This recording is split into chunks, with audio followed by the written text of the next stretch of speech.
I'm back with another tutorial video, and in today's video I'm going to show you how to log in on HouseParty. For that, open up your HouseParty app on your phone.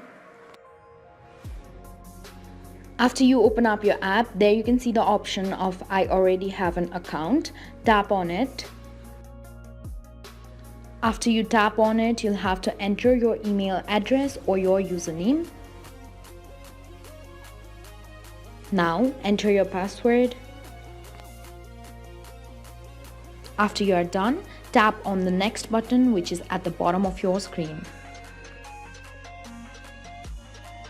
Then a pop-up message will appear on your screen asking if you want to save password to Google. Tap on save if you want to save, if not, tap on not now. This way you can easily log in on HouseParty.